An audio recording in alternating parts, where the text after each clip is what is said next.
Programang ito ay rated SPG, striktong patnubay at gabay ng magulang ang kailangan. Sa bakbakan ni Ramon at Tanggol ay tabla lang ang laban. Ikinagulat ni Ramon dahil ngayon lang siya nakaharap ng ganito kagaling at nakikita niya ang kanyang sarili kay Tanggol. Malalaglag sila mula sa taas na bahagi ng bodega at sa kanilang pagbagsak ay mabibitawan ni Tanggol ang kanyang baril at agad na nakatutok sa kanya si Ramon. Wala namang nagawa si Tanggol kundi itaas ang kanyang kamay pero hindi siya nagpakita ng kaduwagan. Habang si Ramon naman ay nagtanong kay Tanggol kung sino ito. Nag-aalangan siyang putukan si Tanggol dahil sa lukso ng dugo at kamukhang kamukha niya ito noong kabataan niya.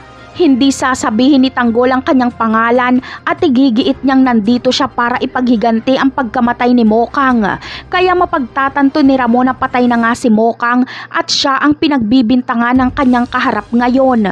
Samantala, mabilis na dadamputin ni Tanggol ang baril na nasa kanyang harapan at muli silang magbabarilan ni Ramon.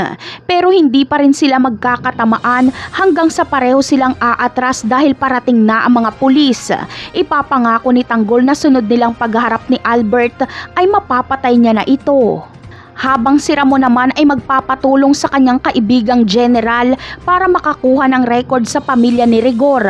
At dito ay ipapadala ni General Rivas kay Ramon ang record ng panganay ni Rigor de Magiba na siyang nakaharap ni Ramon. Mapagtatanto ni Ramon na ito ang tunay niyang anak at impostor itong pinakilala sa kanya ni Olga. Kaya tapos ang maliligayang araw ni David. Napakarami pa nating dapat abangan sa mga susunod na episode. Paalam!